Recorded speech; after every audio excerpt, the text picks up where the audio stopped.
সমন্বয়করা আসলে ছাত্রদলের ভালো কাজকে প্রাধান্য দিচ্ছে না অথবা স্বীকার করতে চাচ্ছে না যে ছাত্রদল ভালো কাজ করছে, এমন কিছু। সমন্বয় আসলে বলবো কি, বেগম রোকেয়া বিশ্ববিদ্যালয় 2008 সালে প্রতিষ্ঠিত।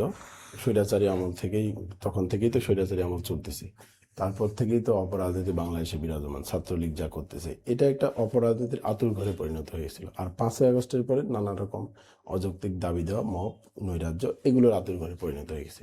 মানে বেগম রোকেয়া বিশ্ববিদ্যালয়ের কলঙ্ক কখনো দূর হয়নি। এখন ছাত্র রাজনীতি নিষিদ্ধ, আমরা তো দেখলাম 5ই আগস্ট থেকে। আমরা তো প্রকাশ্যে লেজুর ভিত্তি বা যেটাই বলেন আপনাদের কথায়, লেজুর ভিত্তি যদিও আমরা কোনো কিছু ক্যাম্পাসে এখন পর্যন্ত করি নাই, আমরা লেজুর ভিত্তির বিষয়গুলো ওইভাবে আমলেও নেই না। এখন কথা হচ্ছে রাজনীতি নিষিদ্ধ ক্যাম্পাস তো আমরা 5ই আগস্ট থেকে দেখলাম। তো সেক্ষেত্রে ক্যাম্পাসের কি লাভ হলো? ক্যাম্পাসের কতটুকু গোছানো হইলো, কতটুকু সাজানো হইলো, ক্যাম্পাসে কতটুকু উন্নয়ন হলো, অবকাঠামো যে ভঙ্গুর অবস্থা বিশ্ববিদ্যালয়ে সেটা কতটুকু এগুলো, শিক্ষার্থীরা তাদের সম অধিকারে কতটুকু এগুলো? দিন শেষে তো ওই একই রকম বৈষম্য থেকে গেল।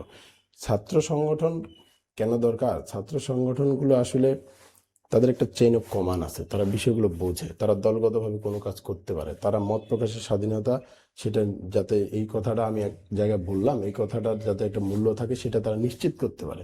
এই জন্য সংগঠনগুলো দরকার।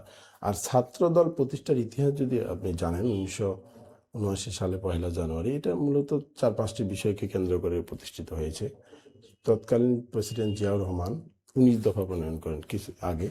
তো সেই 19 দফা যাতে বাংলাদেশ এবং পুরো ছাত্র সমাজের মাঝে প্রচার হয়, সেই 19 দফা উদ্বুদ্ধ হয়ে যাতে আমরা নতুন বাংলাদেশ গড়ি, সেটা একটা বিষয় ছিল। ক্যাম্পাসে শিক্ষার্থীদের যেন শিক্ষার্থী বান্ধব একটা পরিবেশ থাকে। ছাত্রলীগ তখনও কিন্তু এইরকম নৈরাজ্য বিভিন্ন ক্যাম্পাসে করতেছে, বিশেষ করে ঢাকা ইউনিভার্সিটিতে তারা সন্ত্রাসী কায়দা কায়েম করেছিল। শিক্ষার্থীদের জন্য শিক্ষার্থী বান্ধব ক্যাম্পাস বিনিময়ের জন্য ছাত্রদল বরাবরই প্রতিজ্ঞাবদ্ধ।